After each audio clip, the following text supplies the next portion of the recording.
Okay, so what we're looking at here is a host that I've downloaded the entire, it's a Linux OpenSUSE system. I've downloaded the CoprHD source. I've done the make, all the RPM, followed all the instructions that I put on the wiki for that, verified it came up and ran, and then I've actually run the sanity test against it, which is why you see that it's populated.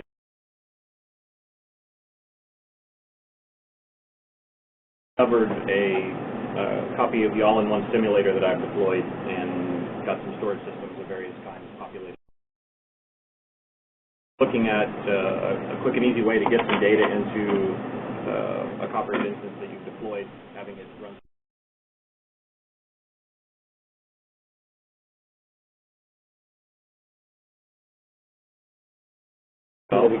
Basically, there's a lot of what I did when I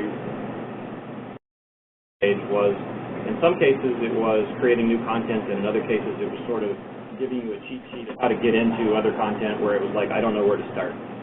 So Bill just sent me a text. Thanks, Bill. Oh God, that was scary. I don't know where to put this. Doesn't really have.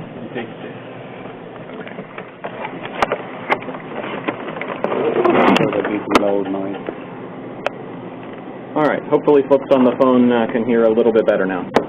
So part of the job was to create some new content where it was missing, and part of it was to sort of make some of the content that was there in great detail a little more accessible. So with regard to running sanity, I created basically a sort of simple steps to run sanity that gives you some references to both the sanity test detail and the simulator detail, but sort of gives you a cheat sheet of this is the absolute minimum amount of things that you need to do to get sanity to run. And so it's like, okay, deploy your sanity VM and then modify these files and run this, and it'll probably get you going. Now, if something goes wrong, you may need to read the detail to know a little bit more, but at least it gives you a short path to doing it. And so that was the case with a lot of the stuff that I put on here was, all right, what do the whole volume of stuff on the wiki, even though, as has been indicated, there's stuff that's not there yet. There's quite a bit there as well, and it's hard to know where to start sometimes. I just reorganized that page, the one about the simulators. Okay. And I'm in the process of making some videos. So hopefully between this and next, have separate videos for each kind and another one for the all-in-one. Okay. So we can get to sanity and running it later if we want to, but it sounds like from the overall sense of the room was that sort of IDE setup was a priority. So let's take a look at that. So for the most part, developing purely in your IDE is not going to be an option. I say for the most part. For the most part, you're going to need somewhere that you have done a full RPM build and install of CoprHD, right? Because there are parts of the build that only run as part of the RPM packaging. And so your first step for getting a fully functioning CoprHD is sort of building the RPM. But then what you can do with your IDE, if it's running on Linux, you could run your development system and your CoprHD system could be exactly the same one, right? You can have your IDE running there, you can build the code, you can do what you want all on one computer. Otherwise, you can run Windows or Mac, you can run your preferred IDE there, and you can edit the code, and then there are some tools to selectively replace individual jars or whole sets of jars in your running CoprHD environment and test the code. And so we'll talk through some of that. Like say, if you have a Mac, Windows is far enough from, there's enough stuff in CoprHD that sort of assumes things about Linux file system paths that trying to actually make the whole thing run on Windows is very difficult. Mac, on the other hand, is close enough that there was some work done to where literally they had most of the services running on Mac, and I can point you at least in the direction of how they did that, if that's useful to you. It did work for Windows before they did it, except that they had only Mac, so when they put them in and Gradle and so on, they only kept Mac things because they So in theory, it could be made to work again, perhaps. So keep in mind, I mean, steps of some interaction with the operating system, configuring things like, network, configuration files that we do using, shell and Python, like once all configuration files are in place, you just replace the jar file. No Java. Moreover, for all services, and once you have the configuration files correctly configured. So there's one more thing that I probably didn't mention. So officially we're focused on 3 and 5 node configuration. So that's not very practical for every developer. So there are 2 different single node configurations. There's one called 1+0. Is exactly like this cluster with just one node. And what this means is that in the cluster, services no IP addresses of other nodes. On a single node, even though it's a single node, you get one service calls to other service. There's partial service calls to it all goes by the big with unpublic virtual IP address. There's another configuration called standalone. To the single node. So we deliberately create a set of configuration files. So we don't need to expand because they all go through localhost. And you can even have this instantiated with DHCP dynamic address, but it doesn't matter. All services are wired to localhost. When you develop on some platform and use these localhost configuration files, then it really doesn't matter where these things are. All services call to each other, to localhost. You don't need to. It doesn't depend on your, public IP address and so on. So you will notice that you will use this, standalone configuration. I think primary instructions, but if you try to develop things and have some Java services that don't involve this service, other things that have, some OS interfaces. There's no reason why this thing could not work with Windows and Mac directly. Some of them, so you guys were focused on, how we use API service, portal service, etc. I know that they were able to do entire development on Mac and just barely test things later when they moved it to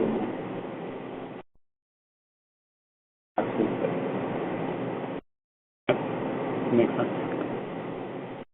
Things like systems, etc. I mean, they have serious problems. They actually rely on invoking some shell script from some operations, distributed escalation, and so on. Okay. So, as we've said, the first thing you're going to want to do is on whatever your Linux system is that you're going to develop on, check out the code there, build the RPM, install it, get it going. If you're not going to be developing on the same system as that for your IDE, then you're going to want to clone the code on the system where you're going to be doing your developing. Obviously, you want the same branch, basically the same code, otherwise you're going to end up in pain. And then you're going to want to, create your Eclipse workspace or your whatever the equivalent is in IDEA. So I'm going to create a new workspace here just so I can sort of go through this demo. What you're not going to want to do is go into Eclipse and then just point it at the directory where you checked out the code and say import everything. You'll end up with a mess. So the build has the capability to generate project files for Eclipse and the ability to generate project files for IntelliJ. You will want to use that capability. Otherwise, it just will not work out very well. And so you'll run your Gradle WOSS Eclipse, Gradle WOSS IDEA, and it'll produce all the project files that you really want. And so I have done that over on my Bash deal, and so then you go and tell it, instead of telling it to create a project that didn't exist, you go and tell it, I want to import existing projects, even though you may not ever have worked on one, you generated them, and so you have them now. And so you go and basically point it at wherever it is that you created your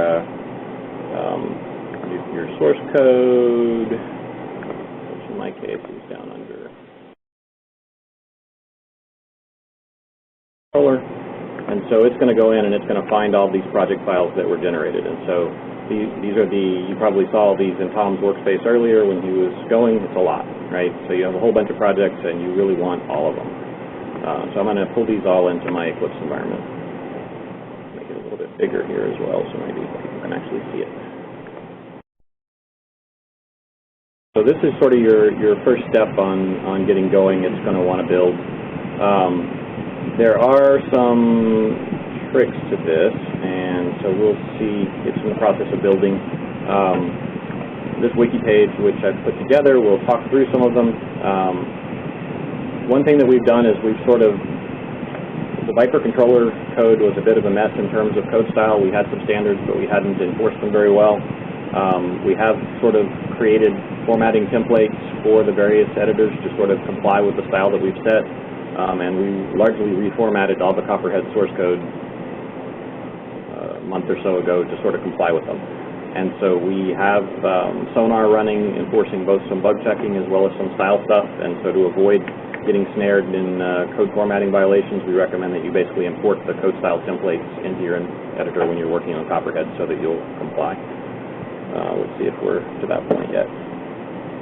Okay, so one other thing that we'll probably see, so the actual build of CoprHD is handled by Gradle, and right now there's some cross-project referential stuff in the Gradle build that's not ideal, and so when it comes into Eclipse, it starts telling you this about there's a cycle that's been detected in the build path, and it makes it very unhappy. I've documented on the wiki how to go in and fix this. Basically, you have to go into your Java build and tell it that for build path compiler building circular dependencies, make it a warning, and it'll undo it. Ultimately, we want to fix this, but we haven't gotten around to it yet. So this workaround will get you where you can get to a clean build. I presume there's something similar in IntelliJ. Also show you basically how to import. So this particular one that I just talked about is number 6 on this list. Information on importing these code style templates I can show you as well. So if we go look at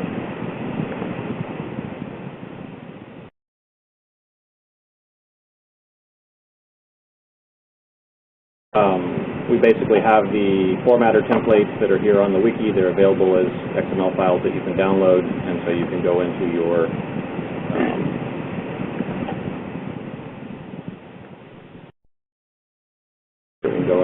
Java and code style and clean up, and you can basically import the formatter for cleanup. You can go into your formatter and import that as well. I downloaded these earlier so they're convenient. Both of those, you'll comply with the code style without having to work at it too much. The other thing you'll note is that after doing that change with regard to the circular dependencies, all these projects imported and I have no actual errors. And so Eclipse actually has a full build of all of the code, and it's going to be able to do your code refactoring and all the rest of those kind of things correctly. If you have errors in the code and it doesn't build right, you're going to lose some of your capabilities in terms of refactor and code sense and some of the rest. So it's kind of important to get to a clean build state. Key things, we do have Sonar running, and so one of the things that we're working to get done is basically pull requests, which we'll talk about a little bit later. When you go to submit code to CoprHD,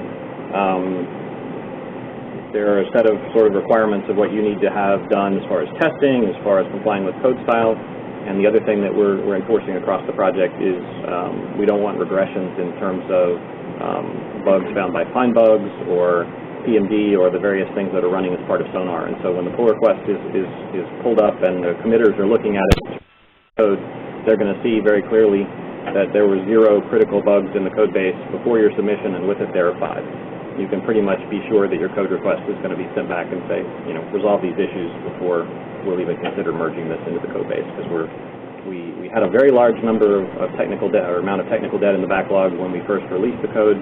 We've gone through and we've killed almost all of the blocker and critical level things. I'm not sure, there might be a couple floating around there now. We're going to try to keep those at 0, and then we're trying to drive down the majors as well. And so that's going to be a focus both internally within the EMC engineers, but as people start coming online as contributors, it's going to be key that if you want to fix some, that's great, but don't make it worse. So, and again, we have detailed information on the wiki here about how to, oops, wrong one. Go in here and go down as a developer. How can I see what violations I have? And so basically you can install the SonarQube plugin and then point at the Sonar server that we have running, which I'll go take a quick look at. CoprHD controller. Yeah, so at the moment we've got 2 and 27, so we've got a little bit of work we need to do to get those back to 0. But we're trying to get those down to 0 and then start driving down major. A lot of the major is right now JavaDoc related, and so it's not as bad as it looks. But yeah, we're working on getting all of these down towards 0. So you know what they should do that number? That's 608. yeah, apparently. So if you follow all of these steps, then what you have is all the code, and so you can go in and look. So Tom was in the controller service. You'll have a project called controller service, and you can find all the code for that there. You'll find the API service. You'll be able to navigate the code with a fair degree of effectiveness, and it's all in your environment. So that's pretty nice. But how does that help me if I'm not on the same machine as I'm running CoprHD, right? So what you can do, and what the Gradle build will let you do, if I can figure out a contrast scheme that'll let you see what I type. I've got where you can actually read my text, but you can't read what I type, and I don't see how to readily fix that, since I'm not among the contrast settings that I have access to.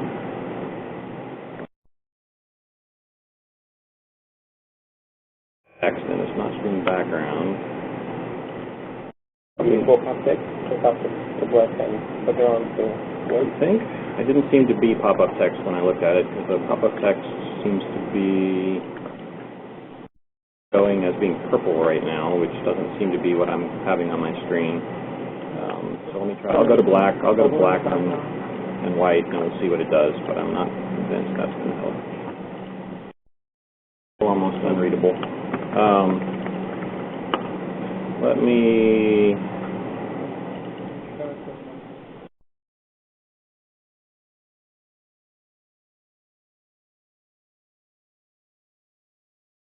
Something in the deep bash guts here that I lost my contrast settings as well. Good job. All right. Really need to do this on a projector so that I can actually.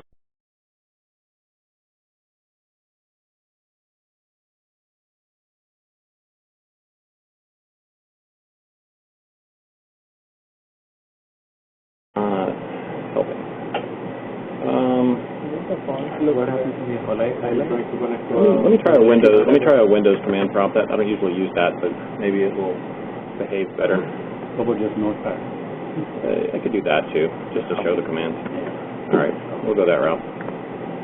All right. So what you can do, as we've indicated before, we've got this CoprHD running over here. We have a environment that we logged into. We're able to navigate into it and see our physical assets. We can do what we want, but if we want to make a code change to it, one option is I can go log in over there and I can run VI, or I can run whatever my favorite Linux editor is if I don't have Eclipse. And a lot of our dev kits, the way we do Viper is we have headless Linux systems that are serving as dev kits, and then people have a development environment somewhere that has a GUI, but they're not necessarily the same. So if you don't want to do that, and you don't want to be constantly copying code back and forth, the build system has something called the DevKit plugin. And again, DevKit is a little bit of a strange term for someone outside of Viper, because DevKit, a lot of times you think of an SDK or whatever. Well, DevKit, and when you hear someone that's worked on Viper talking about it, is literally a Linux system that's been set up to build and run CoprHD. And so when I say I want to deploy code to my DevKit, I mean I want to deploy code to the environment where I'm running and have the capability to build the full CoprHD setup.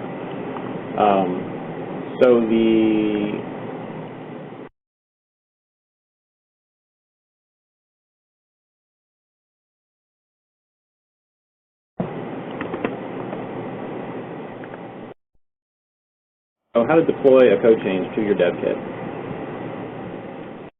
Assuming you've got your IDE set up and running,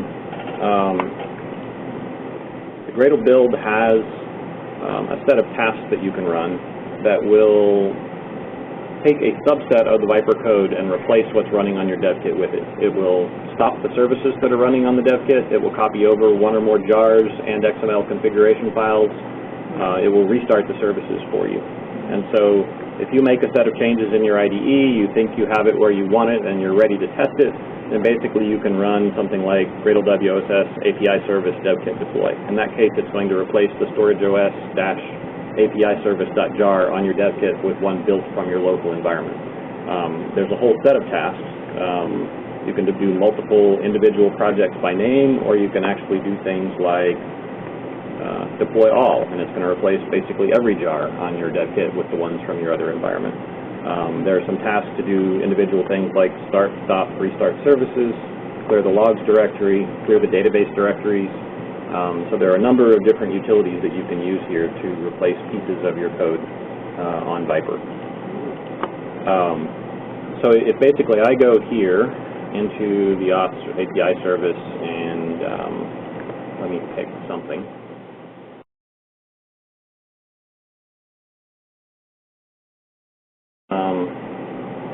Virtual array.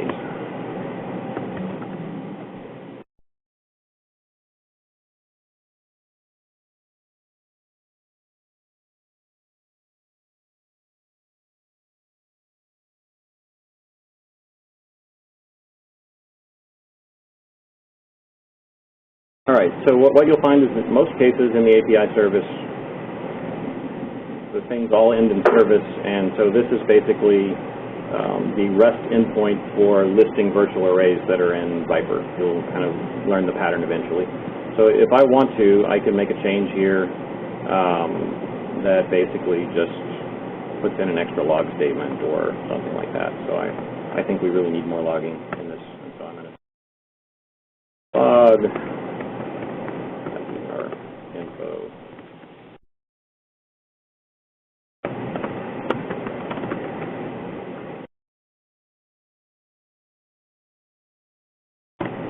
Okay, so that's great. I know it built because Eclipse just built it, so it's perfectly valid code, but if I want to run it, what can I do? As indicated by the smart person here, I'm going to bring up Notepad, but actually it's going to be the exact same command that I just showed you. Because I'm in the API service, note what project the file I'm in changed, I know that that's the API service project, and so if we go look at what I showed you here, my example was actually from the API service. So if you're familiar with Gradle, then you'll know that if you're trying to run a command on a specific project, then you put the project as a prefix. So this tells it, hey, go run a task against API service, and the particular task I want to run is dev git deploy. And so I'm going to take this command and I'm going to copy it. Okay, well, how does it know where your dev kit is? If we go a little bit farther down in here, we talk about dev kit plugin configuration. And so basically in your home directory for your user, there's a .gradle directory. Assuming you run any Gradle commands at all, it creates that for you. And inside that, you can create a Gradle.properties if you don't already have it. Three values here are relevant. Dev kit, which is the host name of your dev kit. It could be an actual host. It could be an IP address. If your development environment is the same as your CoprHD environment, you can put localhost, and then it would just copy jars over to your local directory. It'll work no matter what.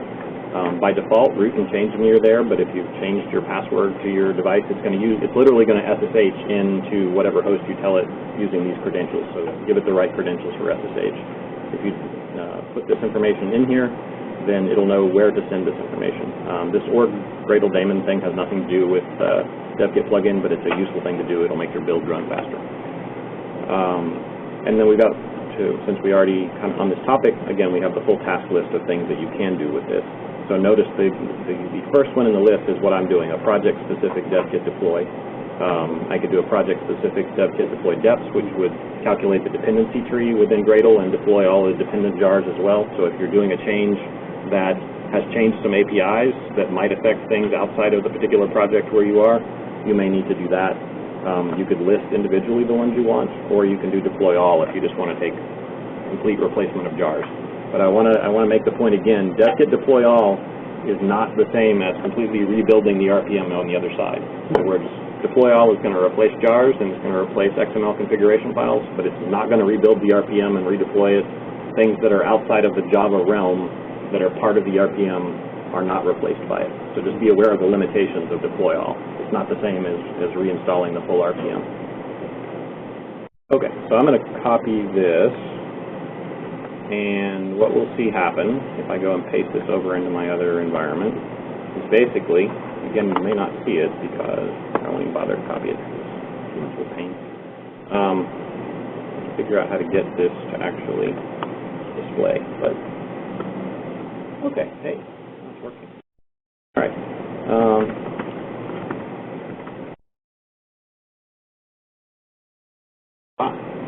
Okay.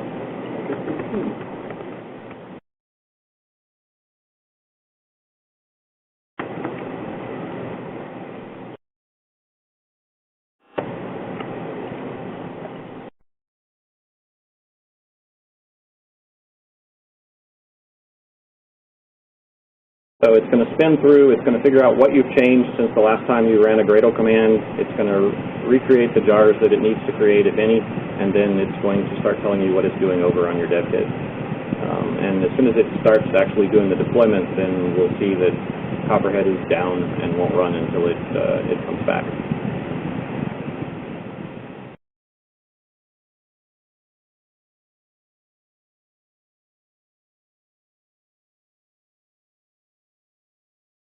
Okay, so it's figured out everything it needs to know. It's stopping, it's literally running Etsy storage OS stop over on the remote dev kit location at the moment to bring down CoprHD.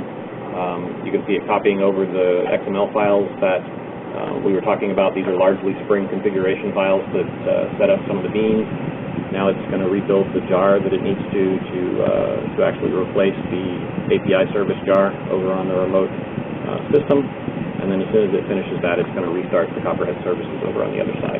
So while I can't claim this is exactly instant, if you've run this recently, it gets faster because it has less dependencies to recalculate. And it will get you at least a way to cleanly move individual jars over or whole sets of jars over to your other side and test. Now, what you can take a look at, and again, this is something, we'll let this go ahead and run, and in a minute it will finish, and well, it's almost there, so we'll let it go ahead and do copy and restart. And while it's restarting, I'll show you something else. Yes, it uses the JSDH Java library for SSH to copy the things over, and then it's doing the start services on the other end. So basically, if we go look over on the other side, basically the XML files and jar file related with the API service will now have newer creation dates, and the services will start running. At the moment, if I try to refresh my physical assets view, then it's going to probably tell me unavailable because my dev kit is still in the process of absorbing those changes that we just made. So what other options do you have? Well, one thing that is created in addition to all of these individual projects, there is a project called Runtime. Runtime is a little problematic, but basically what it is the attempt to add some run configurations for CoprHD into your IDE. So there's one called Viper and one called Viper Boot, and when they work, between the two of them, they bring up the entire Viper system inside your IDE. I have seen this work if you're running your IDE on Linux. I've seen it run if you're running your IDE on a Mac. I have not ever seen it run if you're running your IDE on Windows. Again, Olaf has made the point there's probably no technical reason it couldn't work, but no one has done the work to get all the pathing and things right for this. And so for those on Macs or have their Eclipse directly on Linux and want to try to run everything within the browser, these would be something you could try. You might have to tweak them to get them to work. Likewise, another thing that's done pretty frequently is people deploy a dev kit, but if they're working on the UI, you can basically bring up the portal service only inside a browser, and that one has worked Windows, Mac, anywhere else. And so these are not super well maintained. I can't speak to exactly what their state is right now, but all of this can be made to work. And so we can, if you try them and they don't work, then we can try to work through getting them going. Portal only definitely is used routinely by Viper developers, These two, I don't know for sure who's using right now, so they may be in good shape, they may not. Okay. I used to use those and I love them. The only trick is if you do use them, make sure all your logs and your configuration files go in separate directory structures. And look for them as something that begins with runtime, blah, blah, blah. Oh, there's a different directory where the logs end up? Yeah, Okay. in the database. So I think what we've seen is we have some people like Tom who deploy a Linux OpenSUSE box, or I guess or regular SLS box with a UI on it and run Eclipse on Linux, and they do sort of everything on one. We have a lot of folks that run Windows as their primary development environment and use these dev-kit deploy type stuff to synchronize code back and forth between them. We had a large and vital community of Mac developers who were doing a lot of this runtime stuff, though a lot of them moved off onto another project, and so that's why I'm not sure how well maintained. Great. At some point in the discussion, because it all works great if you run dev-kit standalone instance. Mm-hmm. There are people who have to test things on the cluster. Mm-hmm. It doesn't work very well on the cluster. The documentation for the DevKit plugin claims you can put a list of IP addresses on that DevKit IP address. So in theory, you could deploy to all of them. In principle, at some point there was this discussion and idea that instead of having all the plugins in Gradle, you could just create a script that is clever in populating actual runtime with what you have in your workspace. In the workspace that is intelligently. I think that's what Bill's Ant scripts did to some degree. They were more, I mean, the Gradle scripts are literally, I mean, your IDE has wherever it builds its Java class files, right? But when you run the Gradle script, it's doing the build itself to make sure it's happy with it and then it's deploying it. I think there was a different approach where it was literally capturing the compiled code from your IDE and deploying that. So the issue was also not only how we do it for some kind of development system, but how we pass things in production. We could really have a tool for doing it, right? Theoretically. Actually do both.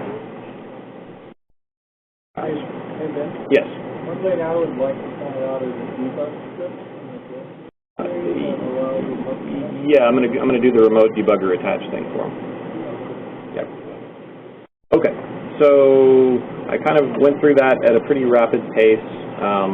Questions, things I didn't cover, too fast, too slow? What can I tell you more about this part? Yeah. Okay, so if you've done this as a prerequisite, you have all the code in here, then you're in good shape to potentially do debugging, right? So let's go take a look again at the wiki. Let's see if my CoprHD successfully came back. At the point, that's it. Is the prefix always going to match the name of one of those packages you see in the IDE? Well, maybe. Yes, if you're doing a project-specific one, right? So there are a couple of tasks. You can run devkit deploy or devkit deploy tasks, and those are run against a specific project. And yes, those project names will match project names from Eclipse. These are global commands, so you don't put a project prefix on deploy all or stop services or start services because they're not associated with a particular project. When I'm putting a project name in front of devkit deploy, I'm literally telling it I want you to deploy the jar associated with that project as opposed to some other project or all of them.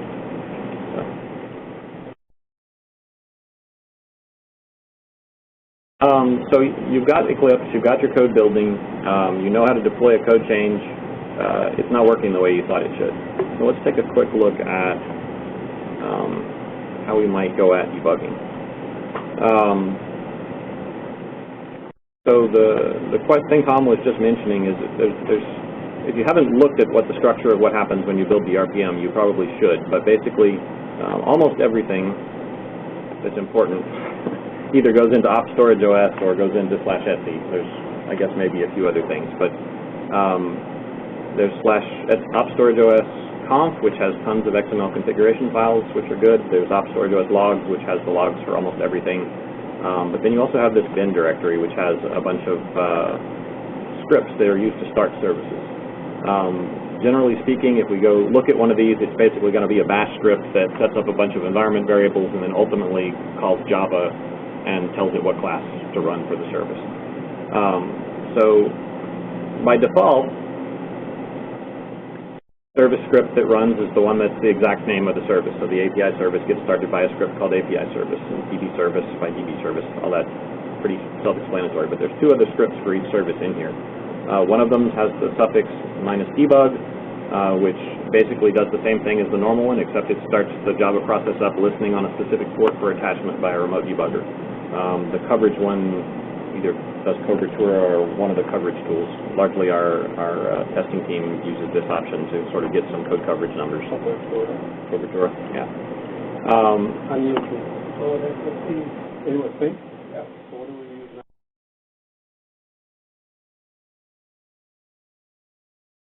Okay. I mean, you can consider it. Yeah, I'll defer on that one.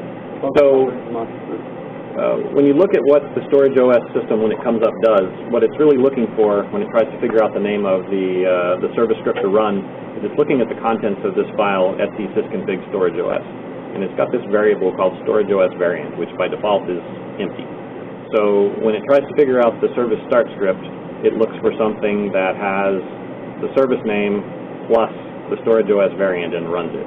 So by default, since it's empty, it runs that one. But if you edit this file and put -debug in it, then any service you restart after that period is going to run the debug variant instead. And so one option for starting a service in debug is to modify that file, and then, as Olaf has said, you could just do kill -9 on the service and it would restart.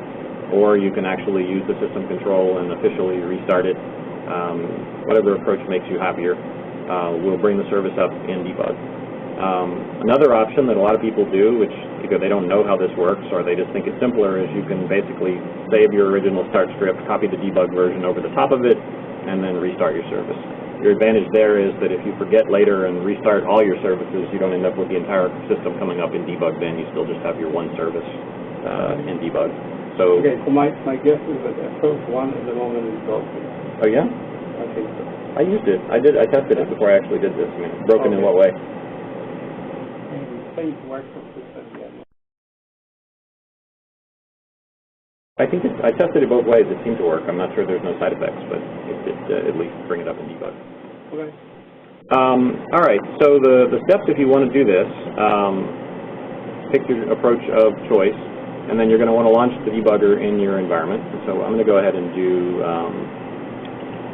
one of them, although let's see if I think can. with the third one, if you reboot it will work, but I'm not sure that it will work succeedingly in debug.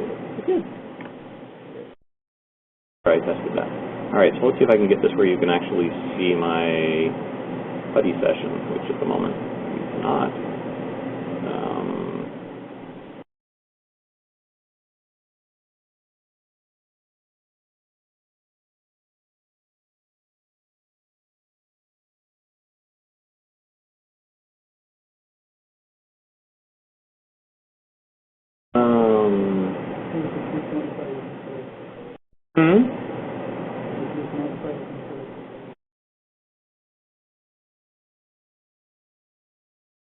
Modifying, I'm doing the default foreground, we'll go black.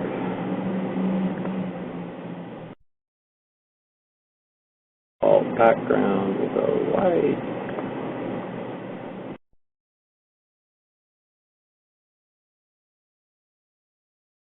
Okay. So what am I trying to demonstrate? Oh, yes. So I'm going to go to op storage OS bin. So let's see if I was lying to you. API service. All right. So we in fact have 3 scripts. I'm going to copy. The forward is inside. Okay. Oh, now you're going to get me into it. There we go. All right. So it gets ugly, but basically, as I said, there's some variables that are defined. Where's your Java? Where's your path? There's a bazillion jar files being put into the class path, and then ultimately you've got Java being started and normal startup script, and so it doesn't have anything too special in it. If we go look at the debug one, it'll be slightly. Okay, so there's one thing that the work was mentioned. So there are functions that calculate each size of a particular parameters that are defined in our Gradle use file specific for different purposes. Please memory on your machine. services proportionally get somewhat different size of growth, like kind of linear scaling. Some services will grow fast, and you can see there some. These scripts are all generated by the Gradle build as You well. will see the results when you look at different scripts. So these answers here are different. There's the time to expect the complex memory. Different services in Gradle use like this parameters are fine. Fine whether your memory is mostly, flat with the scale of memory or whether you want to be practically more memory to use fairly out of what you get over the minimum system. So what I'm going to do is I'm going to back up my API service script. Just in case I might want to go back to it, I'm going to copy my API service debug script over the API service. And then we'll go the OLAP approach here, and we'll find the API service. I'll kill -9 on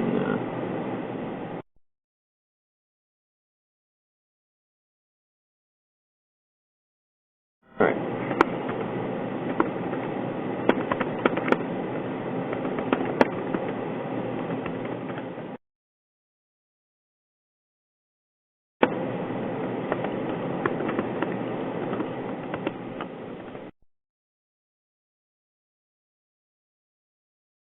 Okay, so this will take a little bit. I think in the wiki that I created about sort of watching everything start up, I gave you kind of a cheat sheet in terms of how to know when. What's that?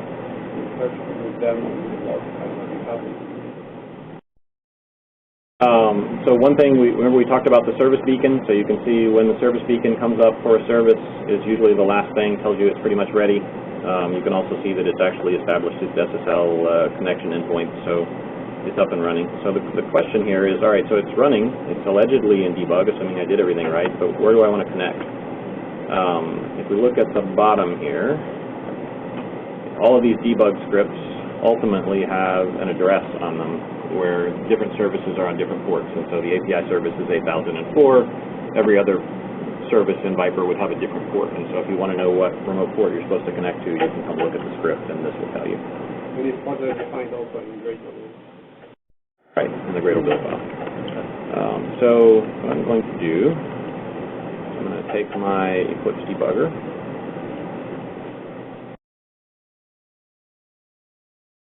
bug configurations, and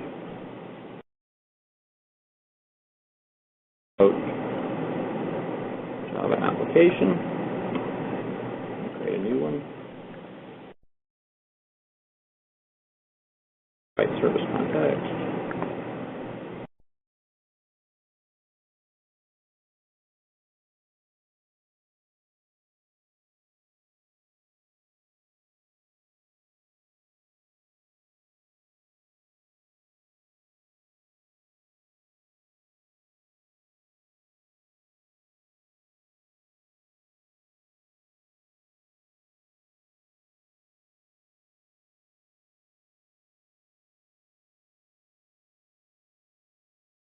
all right, so 8,000, anyone remember what it was? There we go. All right, and then you have to fill in the appropriate host. Again, Olaf had mentioned, I think, during his original demonstration, but if your firewall is up when you're trying to do this, you will be very frustrated, so you probably want to shut down the firewall on your remote system if you have it running by default. And so I can tell it I want to launch the debugger. I'm going to put a breakpoint on this new line that I created. And so what we're going to do now is out of browser and our reload.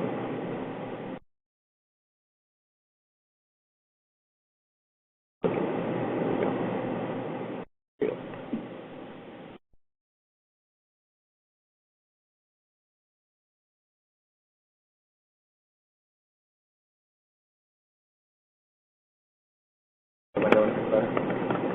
Sometimes I'm stuck in the browser window.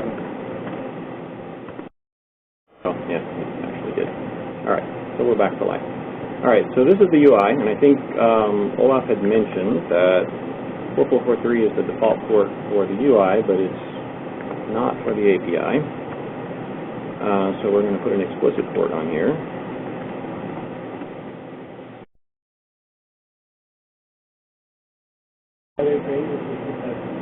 Huh? That's true. Yep. Virtual assets, block virtual arrays. Yep. Actually, you're just cheating for me, but yes, that'll basically should cause it to hit a breakpoint, which it did. That's something I think has been mentioned before, but just wanted to remind everyone. Anything you can do through the GUI is being done through the API. Correct. So never. But there may someday be more API than GUI, but if you see it on the GUI, that means there's a public API out there that you can integrate. Right. And so I basically, through the UI, I had told it to list the virtual arrays because I had gone into the virtual array service and set a breakpoint on the get for the sort of wide open deal. As soon as I did that, my remote debugger kicked and my breakpoint hit. And so basically, I can step through as much as I want and you know, figure out, oh yeah, there's my log message. If I go look now in the log file, then presumably I can find that, assuming it's finished yet. And then when you're done, obviously you can release it and let it go. So then the UI will presumably be showing my two virtual arrays. And if I go look here, let's see.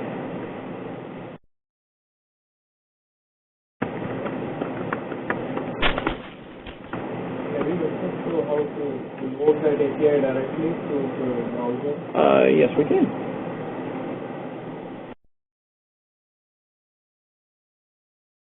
This is the debugger.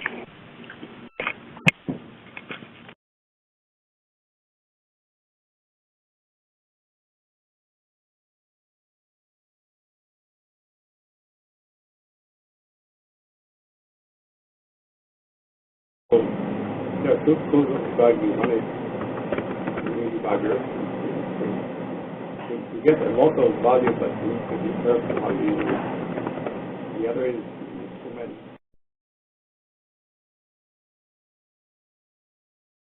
Again, you have another type of problem that is messages that you're on different hosts in different hosts. Okay, so now I'm back in the debugger, and why is that? Because I went to the actual REST endpoint. Notice I'm now on 4443. I typed vdc/varrays, which is the REST API associated with that. Don't pay attention to the payload. That was from the prior request. So I'm back here. If I release the debugger and let it run, and then flip back to my browser, I'll have the list of varrays represented as XML coming out of the REST interface. And so if I refresh this, then I'm back in the debugger again. And so you can set as many breakpoints as you want. You can get to them either by making REST calls directly using your browser or using the REST client of your choice, or you can, if you know how to get to the right spot using the UI, then you can do that as well. So questions about this? And for the most part, too, when you're debugging, the hot swap works really good. So if you are making simple code changes while you're in the debugger, it does a really good job of resetting the frame back to the beginning of the method after you make the code change, and you can just test it without having to do the, the dev kit deploy steps. Thanks, Bill. You mean like changing the code right here? Yeah. Changing the code while you're attached to the debugger. And you don't have to upload anything. Just keep going. Nice. Yep. So between these two, you know how to get non-debug code deployed remotely, and you also know how to attach and step through what's going on over on the remote side. So I hope that both of those will put you in good shape. What else do I want to show you from? Okay. Also, if you use IntelliJ, you will notice that Eclipse debugger is kind of a little bit more powerful than IntelliJ. There's some aspects of IntelliJ that are better than Eclipse. Okay. So those are your two pieces of setting up your debugger, setting up your environment. I don't know if there's anything too revolutionary in these other ones. Do we want to go into Sanity, or do we want to talk a little bit about how pull requests work, or what are people in? We have time for both. And for the whole JIRA process from beginning to end, there's that little video.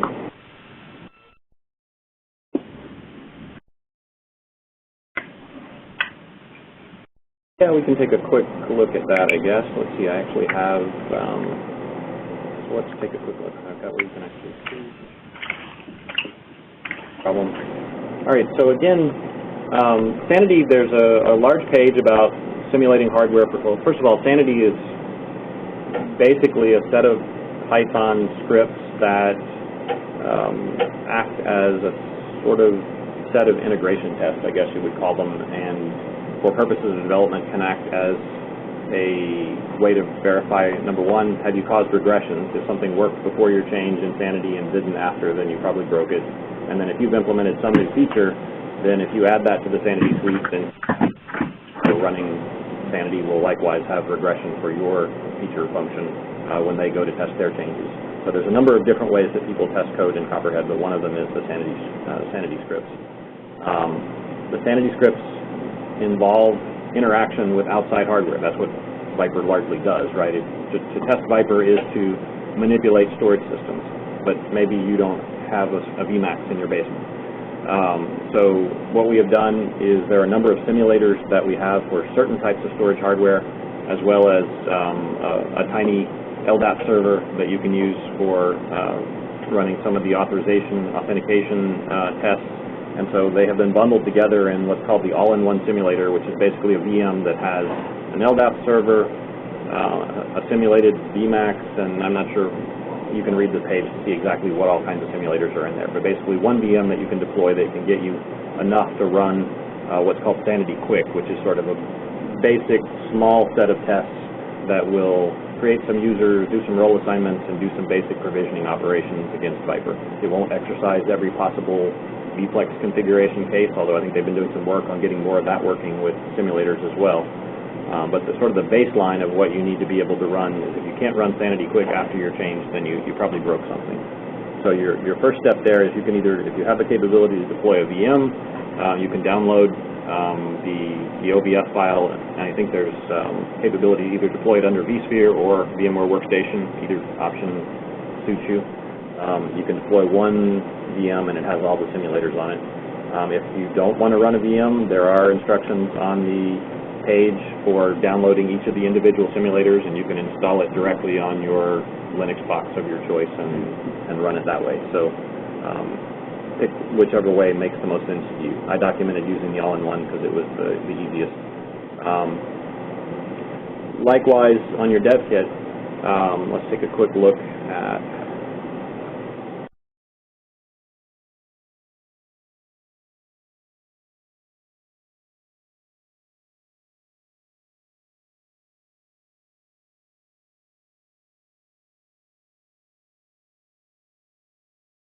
a tools test directory here.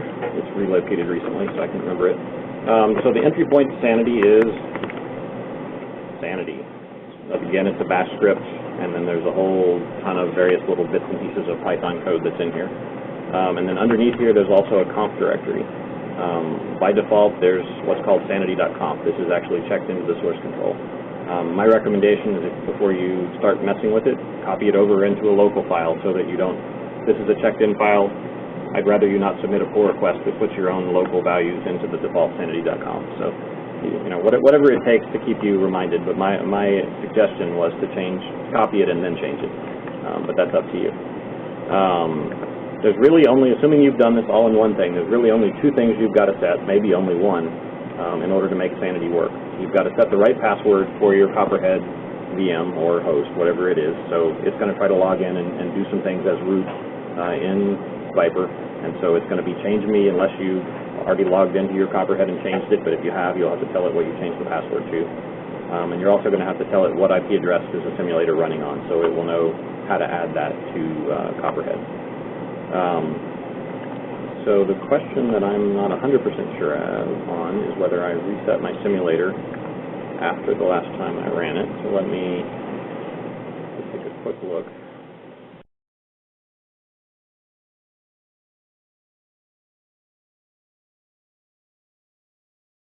You can tell it like a git ignore, but this is actually a file that's actually is a git file.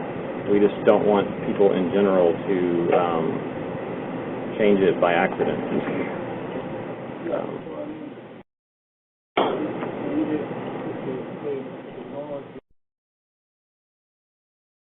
I don't think you can have git ignore.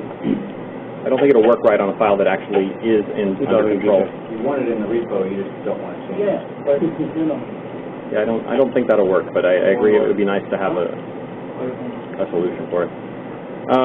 So, again, on the wiki, this is documented, but basically when you want to run Sanity,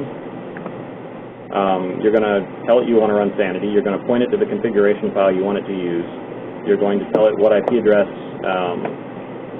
that you want to run Sanity against, and you're going to tell it what piece of Sanity you want to run, which Quick is the only option right now, I think, for that we have working successfully against the simulator that are deployed outside the EMC environment at the moment. But isn't there some magic setup they need to do to set up their simulators for that if they want that to work? Yeah, I know that we're working on that. So basically, previously we didn't have hardly any Sanity that would work outside of the EMC's lab environment, but we're trying to get more and more of that available so that people will be able to test. So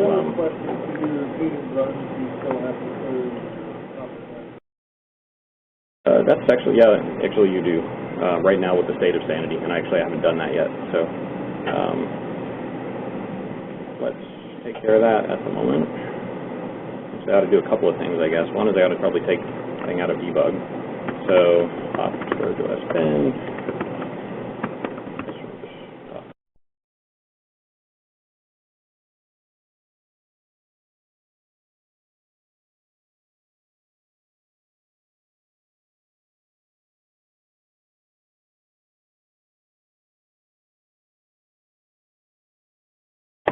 Not clear data.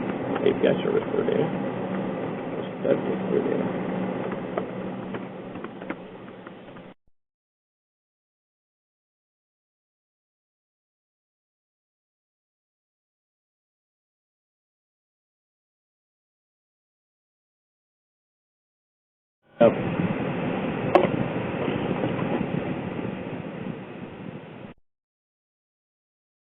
So I think Olaf mentioned, or Tom did, I think Olaf, that basically most of CoprHD, well, not so much with CoprHD, but very much with Viper, is non-persistent copy-on-write file systems. But the /data directory is the area where basically all of the persistent storage lives. And so what this thing is doing is basically wiping out the persistent Zookeeper and Cassandra files and then restarting services. And so right now the Sanity scripts are not reentrant, and so in between runs you have to sort of clear the database, or else it basically tries to create some objects that already exist and will error out for not good reason.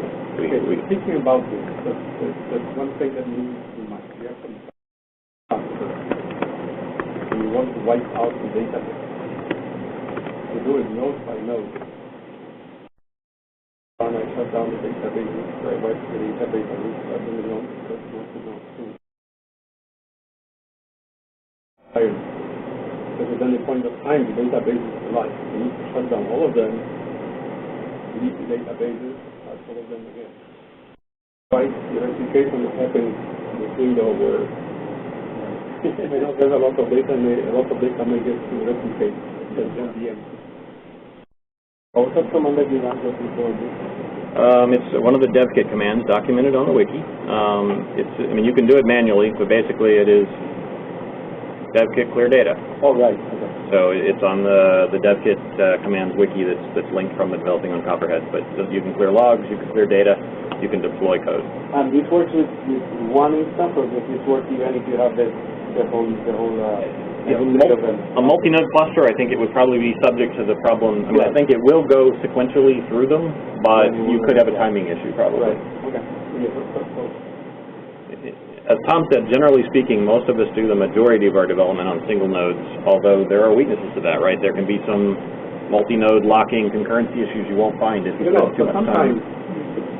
Sometimes, right, that's the thing. And trigger, particular instance of particular certain. So I don't archive the whole 5 nodes that I have.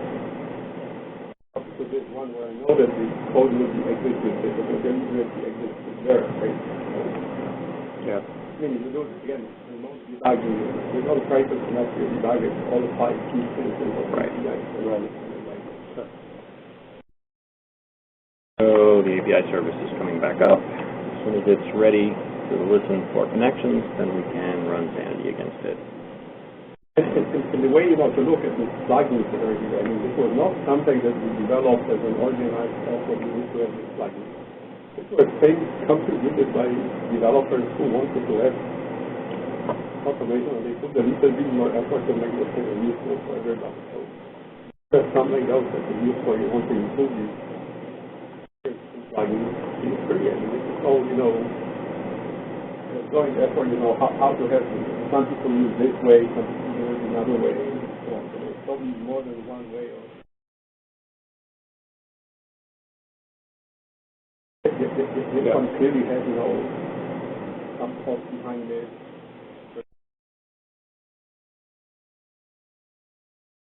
And then,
Almost there. So this is going to be, as I run this, it's going to be kind of anticlimax, because basically what you're going to see happen is you're going to see this Python script run. It's going to run just a whole bunch of commands against CoprHD. It's going to have it discover aspects of the simulator. It's going to actually run some provisioning, some simulated provisioning operations. I mean, as far as CoprHD is concerned, it's real, but it's running it against the simulator. And it's ultimately going to report success or failure. It's not super exciting, but it is, you may know about one particular area that you've changed, but you may not know that much about other areas, so it's a way to sort of give you a readily runnable test that can exercise quite a bit of functionality without you having to be an expert on all the places you might have accidentally broken something in the code. Yeah, so in other words, if you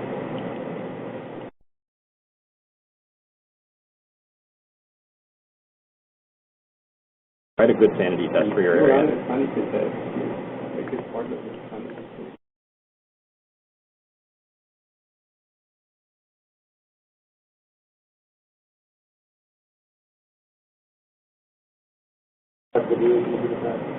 And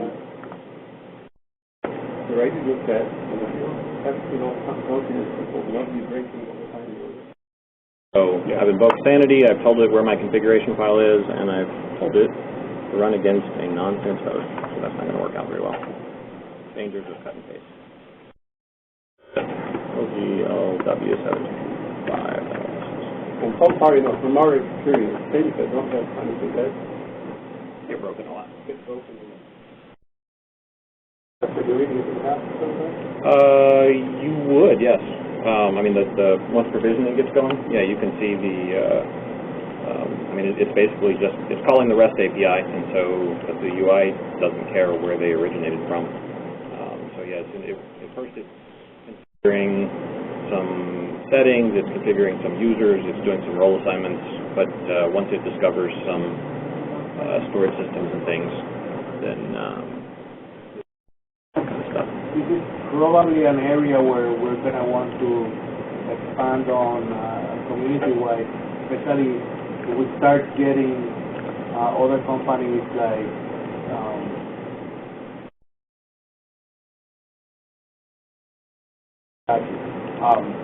so that we do more like what Timber does, where every company kind of has their own build system and it runs against their hardware. We'll have to come up with something like that.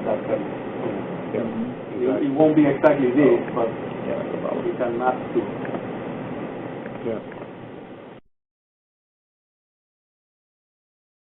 So you can watch it scroll by. Again, it's throwing me in I haven't done, because I wiped the database and Zookeeper, it's throwing me into sort of the initial setup mode for the product, wanting me to change passwords and do other things. I'm afraid if I try to go through this while Sanity is running, I may, in the process, break Sanity, so I can't readily go in and do that right at the moment. So you'll have to take it on faith that if you had already done that part of it prior to starting Sanity, then you could go in and watch through the UI as the various provisioning tasks run. Right now it's discovering an SMIS provider on the simulator.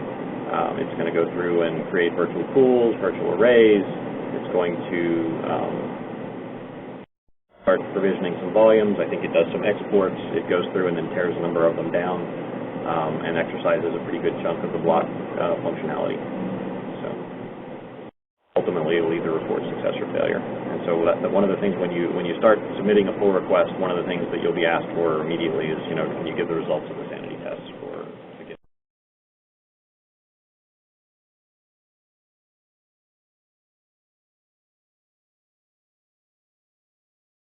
While that's running, we can move to something else.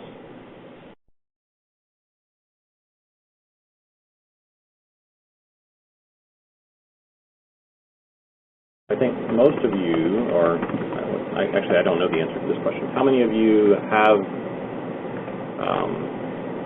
accounts on CoprHD control? Are you all just using the public get at the moment, or have you have contributor accounts created to where you can actually log into review.coprhed.org? Is that something that folks have done? Not so much. Okay, so that'll be sort of actually, when you start thinking about making contributions, you're going to actually, you can clone this repository readily, and this is where you presumably are getting the code from, unless you're still getting it from GitHub.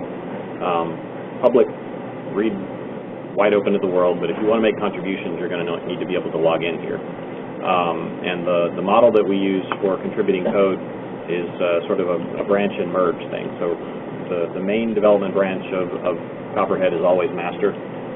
There are separate branches for releases. So the last release of Viper was 2.3, so we have a mirror of that over here on the CoprHD side that was created to sync with it. Ultimately, the master branch right now is labeled as version 2.4. Once CoprHD goes toward a 2.4 release, then there'll be a release branch created for it, and the master branch will step up and become 2.5 or whatever the next version number is set. So there's always a master branch is sort of tracking the next major release, and then other releases are over in their own branches. But if you want to actually create a change for something, then you create either a bug fix or a feature branch off of the release you're trying to track. So if you want to make a contribution to 2.4 and you know 2.4 is currently master, then you create a branch off master and call it feature fix the sanity scripts, or feature, whatever it is you're trying to work on, or bug fix. They can actually be created directly from Jira if you're working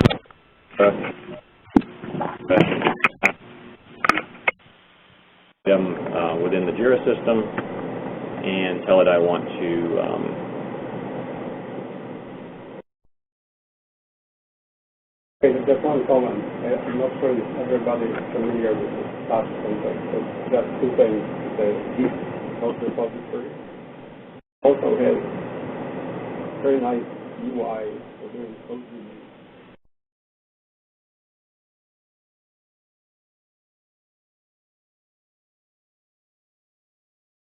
For some approval from so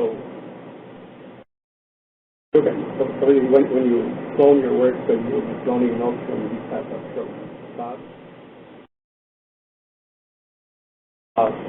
You can submit pull requests from your branch. It creates nice big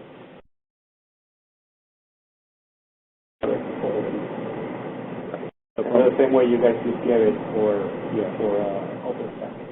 So from the standpoint of an end-to-end flow, right, presumably you'll start in Jira with either a feature or a bug that you're trying to fix. You would assign it to yourself. This is an Epic, so not quite a great example, but let's find some of the starters.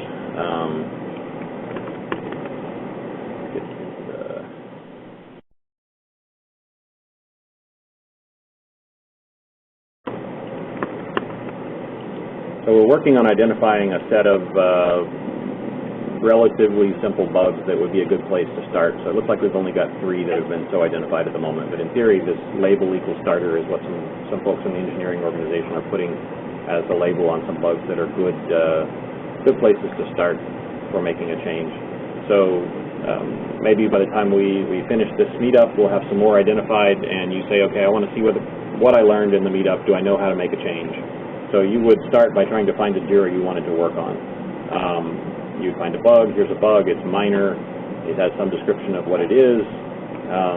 You would assign it to yourself, you would start progress on it, and then you can actually from here say create branch, and it will actually create a bug fix branch in Stash for you to work on your code change. And so you check out your code and you create the branch, and then you make your change in that branch, test it, do all of your development that you need in your branch, and then you push that branch up to review CoprHD.org.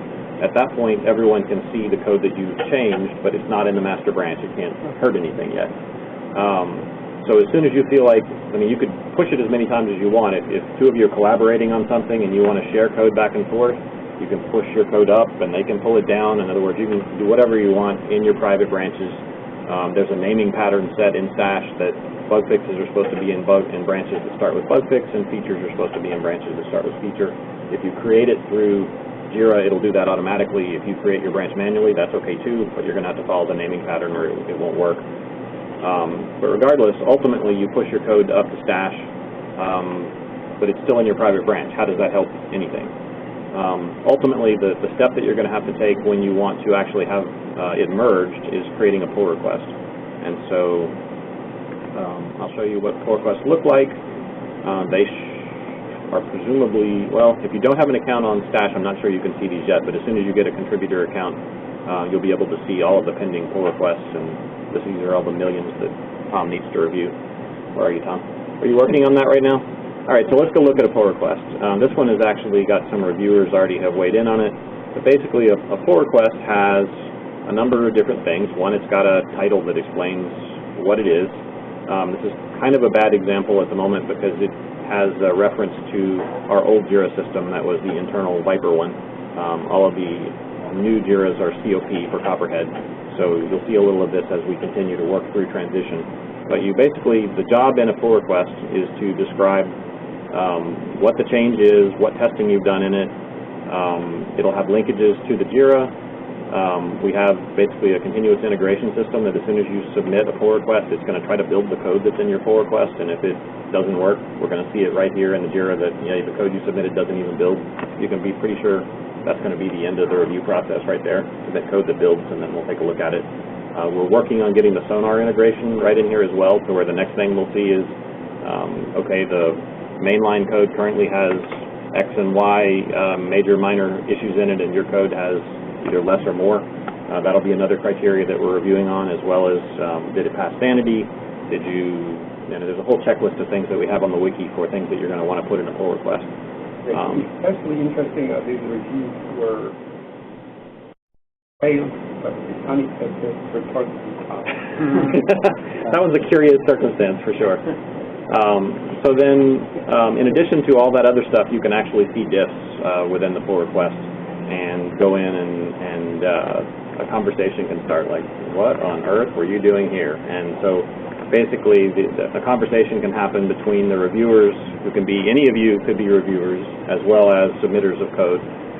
Ultimately, committers are going to have to be involved to get your code merged, so at least a couple of committers are going to have to sign off on code before it'll actually get merged. So we encourage everyone to review code, look at what other people are doing, learn from it, share your knowledge with them as well. And so basically, ultimately, to get code into the main line or in a release branch, you're going to have to get the appropriate number of approves by committers and others, and ultimately someone's going to hit the merge button, and at that point the code's going to come out of this bug fix branch and into master, and that's when it's really part of CoprHD. Until then, it's just a proposed code change that someone has made. And so the whole flow, and then of course once you've merged it, then you go back to JIRA and you mark the issue resolved, and sort of the circle closes itself.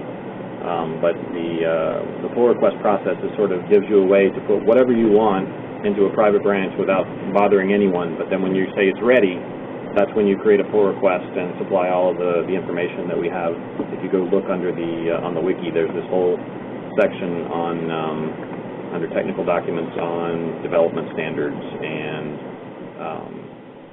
contributing to CoprHD and the code flow. And so you're gonna want to go through and read all of this kind of stuff to know sort of the kind of questions that you're going to be asked when you start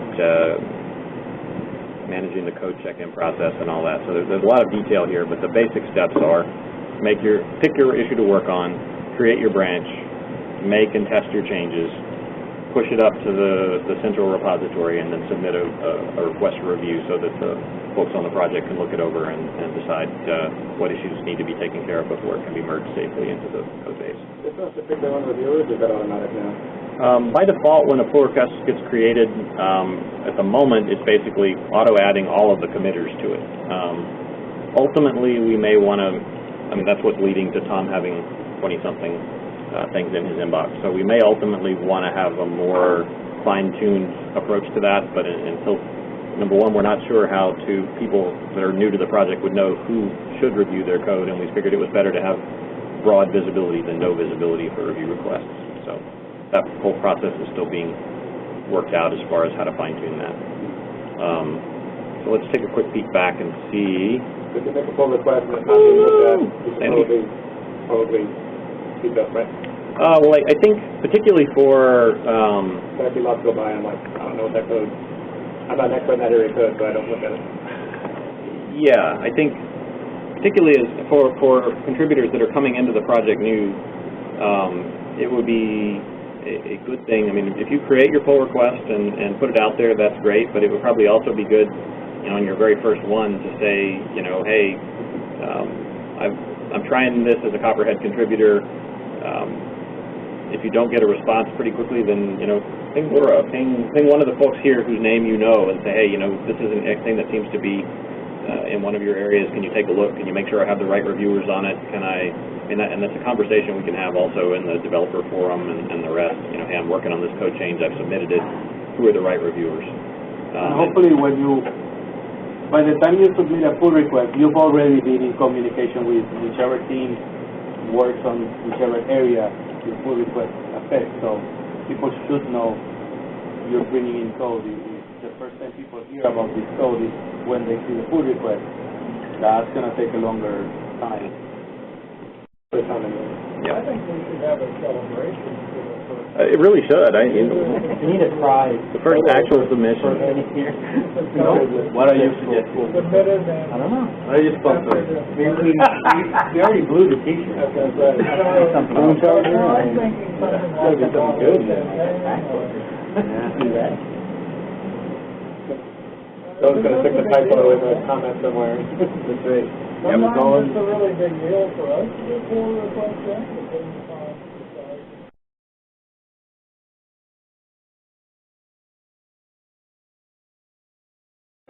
You may It's a have, student, maybe an interview or a hire, I don't know.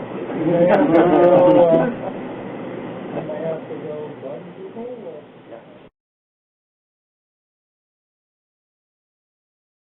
Don't use actual words or something.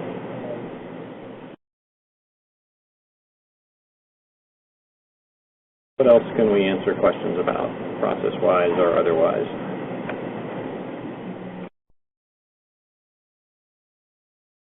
Do we want to, so you mentioned those bugs that are sort of Yep. started, but I mean, I'll send the query out, but basically, but like we want to, so like tomorrow we'll talk about all kinds of new features and other things. Well, not because there's bugs, but like, No, just it for should learning. be one like water through the pipe kind of exercise. No, just for learning. It's Yeah, a good maybe thing. it's It's like a good thing. pick one each or something. Yeah. And just like Like 3 little groups of go through the whole thing, and then these are really starter bugs. Hopefully, it doesn't take like Yeah. all that long. It's just all the mechanics kind of get worked Yeah. out.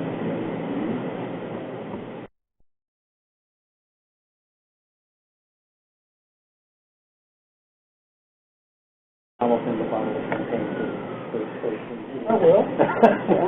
I got one. Absolutely. When we ship version 1.0.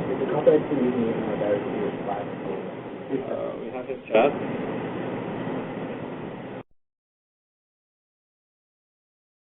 Look at if you're logged into the Jira system, it's got links to all the various tools that are part of it, including the HipChat, so that's that. We've got links to Jira, GitHub, Dash, anyway, all those wonderful pieces.